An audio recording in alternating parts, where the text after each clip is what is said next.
Jeff, in your presentation, I don't think you mentioned, so maybe take a moment. What there currently are some FDA-approved Alzheimer's treatments for Alzheimer's. Talk a little bit about those and what they do. Yeah, no, that's a great question, and I didn't talk about what is currently available. So there are basically 4 drugs that are currently FDA approved for Alzheimer's disease. 3 of them belong to the same family. So Aricept, Razodine, and now I'm having my Rick Perry moment. But Exelon, thank you. Which is that third agency? That third agency, right. So those are all members of the same family. They're so-called cholinesterase inhibitors. They're designed to boost the level of acetylcholine in the brain. Now, back in the old days being the 1980s and early 90s, there was this big thought that acetylcholine was a really crucial chemical for Alzheimer's disease, and maybe most of the symptoms are due to a deficit in that chemical. Research has gone beyond that now, and it's pretty clear that it's not all about acetylcholine. It turns out that boosting acetylcholine keeps people a little bit more alert, a little bit more engaged, and I think kind of indirectly helps their memory. It's pretty clear that it does not change what's ultimately going to happen in the disease. It doesn't slow the decline. It doesn't change whether or not you're going to go on to get end-stage dementia or not. So it's not a so-called disease-modifying therapy, which has really been the holy grail of research, is finding a disease-modifying therapy, something that really actually halts the disease process itself. Rather, Aricept and its brethren are symptomatic therapies. And we prescribe them, and for a lot of folks they do help, but they're not going to change the overall slope of decline. Namenda is that 4th drug that's a member of it's kind of a family unto itself. And it has an even weaker effect than the cholinesterase inhibitors. It's also a symptomatic therapy, but it doesn't intervene in the disease process. It's not a disease-modifying therapy. So that's currently the state of the art, are these 4 drugs that are symptomatic therapies that are often very helpful. I tell my patients, imagine that there's a patient with a brain tumor, and they have an awful headache from that brain tumor, and they take Tylenol. And Tylenol for them is a great medicine because it relieves their head pain. It makes their life more livable. It's not doing a darn thing for the brain tumor. And I think Aricept's kind of like that. Yeah, great. Thanks very much. I apologize. Question about frontotemporal dementia. Does it evolve into Alzheimer's disease at some point? So I think the answer to that is no. Alzheimer's disease is not the only cause of dementia. Frontotemporal dementia is another type, and it's due to different molecules that become disrupted in the brain. And it's thought that the underlying disease process is fundamentally different. Now, that being said, it's sometimes the case that the pathologist looking at brain tissue will say that there's a mixture of diseases present. A good example is dementia with Lewy bodies. It's pretty rare to see a patient with dementia with Lewy bodies who doesn't also have at least some plaques and tangles present in the brain. So some people do have mixed diseases, but frontotemporal dementia usually stands by itself as being a fundamentally different disease process that's going to require different research and different drugs. Great, thanks. So there are a few questions here about, you talked a lot about biomarkers and how it's going to move the process and the research forward. And people always ask, well, when we sat down with you in your lab the other day, the first question that came as we were gathering was, when are we going to have a cure? And it's, the thing we'd all love to know, and I don't expect you to answer that question per se. But imagine, and you know the work better than any of us, what do you think modifying treatments are going to look like? What do you talk a little bit about that? Sure. So, my hope. So I started to tell you sort of my hope for how that 63-year-old guy, how in the future how he might be diagnosed with something. My hope in the future is that you come in, you have a clinic visit, you complain about some very subtle, mild problems, or maybe even you don't have any problems, but your mom and your dad have dementia, and you're just worried about it in yourself. And the doctors order this imaging test and these other biomarker tests, and come back to you and say, well, here's it looks like you've got a great likelihood of going on to get Alzheimer's disease one day. Here's the vaccine, or here's the medicine that you can start taking now, and this will help to prevent that disease from ever taking hold. That's the future that I hope for. Not quite there yet, but I think that's where the research is heading. Yeah. And I've heard a lot of researchers say that it probably isn't going to be one thing, that they're going to have a combination of things that work for, just as in your work, talking about a variety of factors may help us with the diagnosis, a variety of things may end up as treatments. I like your analogy about cholesterol and heart disease, because it's one of those areas where there's no simple treatment for heart disease either, and yet we have lots of effective treatments, and none of us would say we cured it. And many patients, for instance, for high blood pressure, one drug is not enough to control their high blood pressure, and sometimes they require 2 or 3. You have diabetes, you're often on several medicines to control that diabetes and the various effects of that, and it could be that in Alzheimer's disease it'll be a cocktail of medicines that will be needed to really halt the disease process. That may be the case. So there are several questions, as there often are, about genetics and Alzheimer's disease. So people ask questions if they believe they have a family history of it, should they be more concerned? If they believe they have a family history, should they get on to some of these symptomatic treatments, Aricept, Namenda, etc., earlier than other folks might? Any thoughts about that? And are there, well, talk about what's available to people to give them data about their genetic risk. That's a great question. And family history is very important in Alzheimer's disease. By far and away, so if you list the risk factors, what's likely to give you Alzheimer's disease, by far and away the number one risk factor is age. Nobody disagrees about that. Family history is probably number 2. You may have heard of the ApoE gene. ApoE comes in 3 different varieties, 2, 3, and 4. We all have ApoE. We need it to survive. And if you happen to be unlucky enough to inherit ApoE4, at least one copy of it, either from your mother or your father, you have roughly a 3-4-fold increased risk of developing Alzheimer's disease. And if you get it, it's usually on average, a little bit younger of an age of onset than other folks. If you were unlucky enough to get 2 copies of it, one from your mother and one from your father, there's about a 12-fold increased risk of developing Alzheimer's disease. And you're likely to get it in your 60s rather than your 80s. That being said, ApoE4 doesn't give you Alzheimer's disease, and there are 95-year-olds walking around out there with perfectly intact cognition who have 2 copies of it. There are rare families around the world who actually carry a mutation that gives them Alzheimer's disease. Now, those families are rare, and they usually get Alzheimer's disease in their 40s.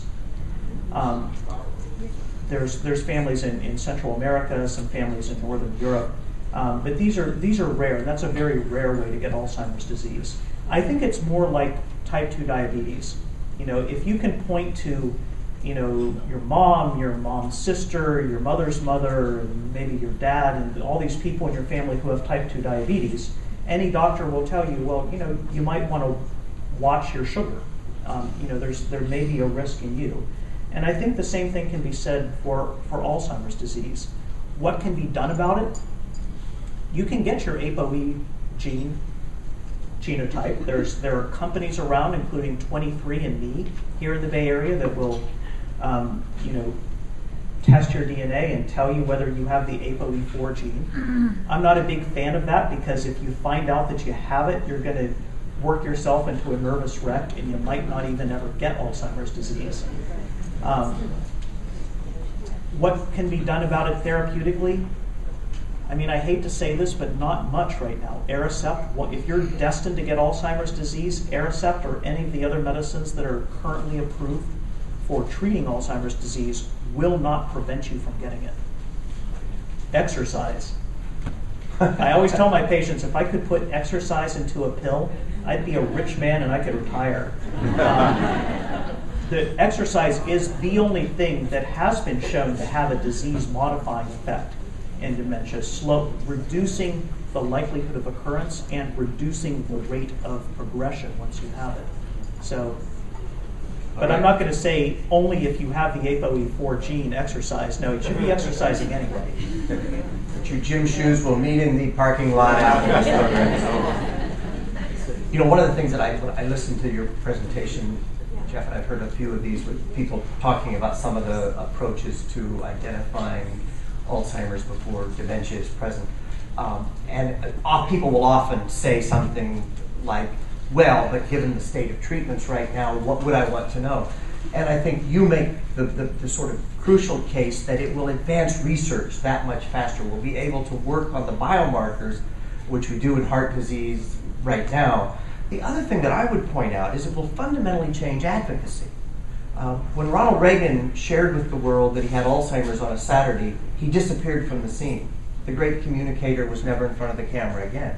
If he had known 20 years before that he was going to get Alzheimer's disease, I pretty much guarantee you Alzheimer's disease funding would be different today. So it will change our work as well as people start to not just worry or imagine, but know what their risk is, something about it. A question about head injury. What's the relationship between head injury, and this particular question asks about what about childhood head injury? Does it matter when it happens? That's a great question, and there's been a lot of interest in this recently. You know, most of what we know about the risk for head injury and subsequent dementia are people who have had really significant head injuries, and what I mean by that is a bonk on the head that's bad enough that you've lost consciousness, are admitted to the hospital and often the intensive care unit, and might be comatose for a few days or a week or some period of time. These kinds of head injuries pretty clearly do increase somebody's risk for developing a neurodegenerative disease, whether it's Parkinson's disease or Alzheimer's disease or something else. We all have heard about famous people like Muhammad Ali and other boxers who, get repeated head injuries, maybe each injury being a little bit more mild than what I just described, but just having repeated incidents of that over and over again, going on to get Parkinson's disease or Alzheimer's disease. A lot less is known about, the 15-year-old high school football player who got a concussion once, and now he's 50 and he's complaining of memory problems. There's not much known about folks like that, and there's a lot of people like that out there. So we recommend letting our children play football? With a helmet. With a helmet, all right. A really good helmet. Down syndrome, the relationship between Down syndrome and Alzheimer's. I know folks at Stanford have looked at this in the past. I remember Bill Mobley we funded his work in that area. So why would Alzheimer's researchers be interested in Down syndrome? It's a great question. So Down syndrome is when you accidentally inherit. So normally you have 2 copies of each chromosome, one from mom and one from dad.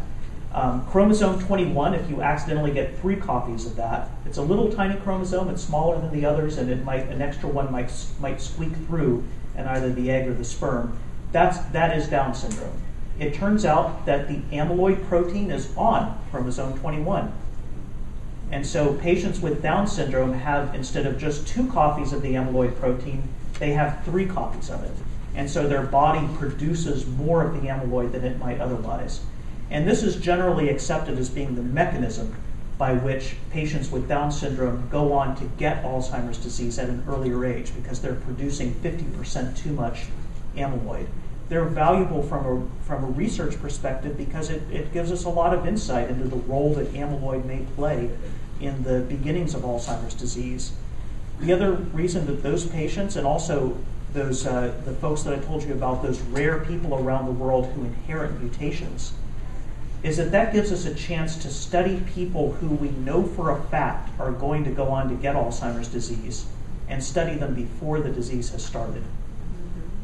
So that's really valuable from a research perspective. Great. Thanks very much. I should have asked this at the very beginning because it comes up in every presentation we do, but just very quickly, elaborate on the difference between Alzheimer's disease and dementia. That's a great question, and this comes up in every single clinic appointment that I get. Dementia is not a disease, but it's rather just a a descriptive word describing how severe somebody's cognitive impairments are. Dementia means that a person's cognitive attributes, their intelligence, has declined from a previously normal level. It's declined to the point, to the threshold that you need help with everyday activities, that there's been some kind of social or occupational change in your ability to cope with the world. Maybe it's that you can't drive anymore, or maybe it's that you can't balance the checkbook anymore. That's what dementia means. It doesn't tell you why you have dementia. Dementia is just a description of how severe the symptoms are. There's a long list of things that cause dementia. For people over the age of 60, Alzheimer's disease is absolutely at the top of that list. It is the main cause of dementia. Vascular disease and dementia with Lewy bodies are also quite common. Frontotemporal dementia is also pretty common, more common than we used to think. And there's a vitamin B12 deficiency, thyroid hormone problems, concussions. There's a long list of other things that could possibly cause dementia. And what are Lewy bodies? Yeah, so Dr. Lewy was the first one to describe the appearance of these little round red balls inside of nerves that he saw under the microscope. So they're named after him. These Lewy bodies, which again, it's kind of like the plaques and tangles. You can only see these under the microscope. They're present in patients with Parkinson's disease. They're present in patients with dementia with Lewy bodies. And they're present in some of the same neurons in those two diseases. So it's a different neurodegenerative process. It's a different protein that accumulates in those things that you see under the microscope. And it's a whole separate area of research trying to study Lewy bodies and what leads to it and why it seems to kill neurons. Great. A couple of, I'm going to ask you at the end of our presentation to give your contact number again, but why don't you do it if someone wants to know, just tell them your phone number. Sure. So I think it's actually on our printout. All right, there you go. Thank you. And related to that, someone wants to know if I'm a Kaiser patient, could I still go to enroll in one of the clinical studies at Stanford? And the answer to that is absolutely yes. You don't need health insurance. Participating in research is absolutely free to you. It's not free in terms of the time. I mean, you're donating time, which is an incredibly valuable commodity, but we're not charging you anything. Your insurance company isn't charged anything for participating in research studies. A couple of caregiving questions. So at the beginning of the, one of our questioners asked a fundamental question: how helpful is it to the patient to be told they have the beginnings of Alzheimer's disease? And I think that varies from patient to patient and from family to family. A lot of people really want to know, what is it that's wrong with me? Is this just in my head? Am I just crazy? Is this just old age? What's going to happen to me in the future? And what is the name of this thing that's happening to me? A lot of people really do want to know that, and I think that for patients like that, if that's your personality, then having a diagnosis can be helpful just in terms of coping with what's happening to you. It can also be helpful to family members who are struggling to understand why their loved one's personality seems to be changing, and why life is just heading in a different direction. What is the cause of this? Is this just bad luck? Is it? So I think for families like that, knowing a diagnosis, having a name for the problem, and then being able to launch a discussion into what to expect in the future and what can be done about this and how can we fight against this, that can be very helpful for a lot of folks. And therapeutic for some as well, I think. Yeah, my favorite story is a family have agonized about whether to tell mom about this, and when finally they did, they had screwed up their courage and they thought they were giving her bad news, and her response was, "Oh, thank God, I thought I was losing my mind."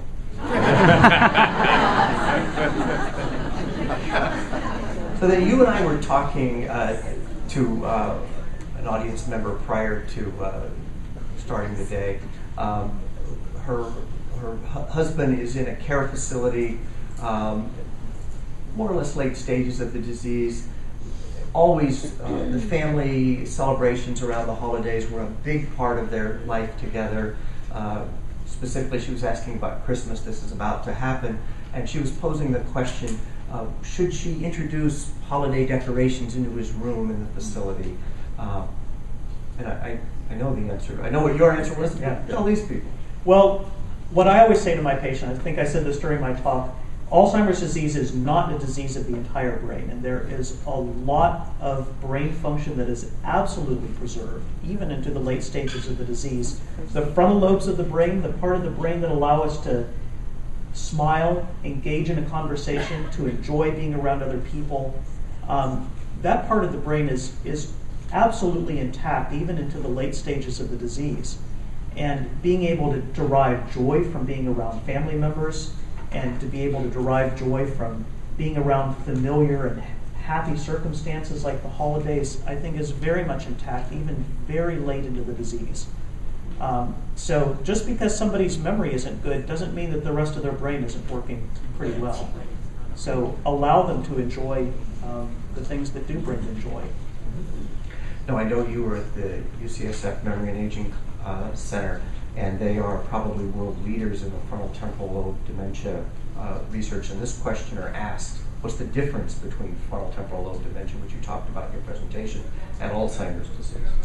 Yeah, it's a good question, and I think I mentioned there's fundamentally different proteins and different mechanisms that are involved in the brain that lead to neurodegeneration. The symptoms are pretty different.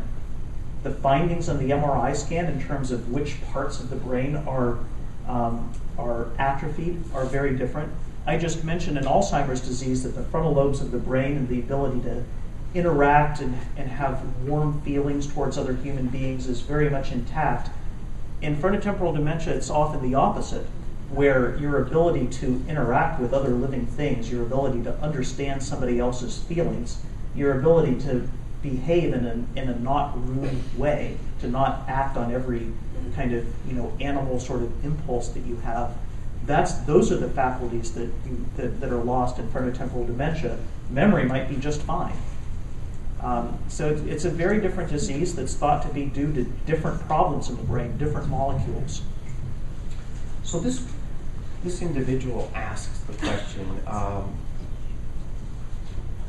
Wife has physically very, very healthy, ApoE4, has ApoE4, has mild Alzheimer's disease. What therapeutic treatments would you be suggesting to this individual at this time? Asking about a series of non-FDA approved, some of them nutraceuticals, some of them things that, anyway, what would you be talking to this family about? So, and I encounter this pretty frequently in my clinic. This is a very common situation. And I always emphasize to families, I really shake my rattle on exercise. Exercise is the number one thing that this person can be doing to help reduce the rate of functional decline. There is no pill that's been invented that does that just yet. We're trying hard to develop treatments that do slow the rate of decline, but right now exercise is the only thing. I take patients off of more medicines than I put them on in my clinic. I think that side effects of medicines are a big deal, especially for people as they age. I don't necessarily discourage people from pursuing nutraceuticals and herbal medicines and other things that they're passionate about and that they're interested in, because I can't with a clean conscience say that they don't work, because in many cases I don't know whether they work or not. But those things shouldn't distract from the things that we know help, like exercise, a good social and mentally stimulating lifestyle. Those are the things that we know are helpful. So as long as those other supplements and other things that a patient might want to pursue isn't interfering with those core things, it's probably okay. Mm-hmm. And here's a somewhat related to that. Someone asked the question when you talked in your presentation about obviously at the end of the day the gold standard is to make a difference in people's lives and to be able to see difference in the outcomes from the various research interventions. And this person wonders, when you try to assess that, do we take into account varying levels of support, community support, domestic support? Their life may be different. And I think probably what this person's getting at here is that in the behavioral sciences, we recommend a series of things that are supportive to people with Alzheimer's disease that may, if not actually alter the course of the condition, certainly impact quality of life. Now, that's a great question. And the social support that a patient has is absolutely instrumental into sort of determining how they're going to cope with their disease over time. In order to enroll in a clinical trial, to get at the beginning of the question, usually one of the requirements is that you have a caregiver who is there with you at every single appointment and who keeps a very close eye on you. So usually people who get enrolled in clinical trials as a prerequisite have a very solid social support system to begin with. In everyday patients who I see in clinic, this is often a problem, though. Having a solid social support system is not always the norm. But it's absolutely important. There are a number of booths set up around here of a variety of agencies that offer day services, that offer home care specialists, and I think that these kinds of agencies are absolutely crucial in enhancing somebody's quality of life, giving them the care and the social support that they need to stay cognitively stimulated. You know, the worst thing that an Alzheimer's patient can do is to be sat on an armchair in front of a television all day, and there's clear evidence that you'll decline much faster. But it's hard work, and families have to work. They have children to take care of. They have other responsibilities, and it's difficult to take care of mom when she's not able to do much for herself. Yeah, and when you think about the age group of the afflicted population, generally speaking, I absolutely understand there are a lot of young onset folks, but generally it still is an age-related condition. If we're talking about a spousal caregiver, they may also be in the same cohort, same age group, and may have their own infirmities that make this challenging.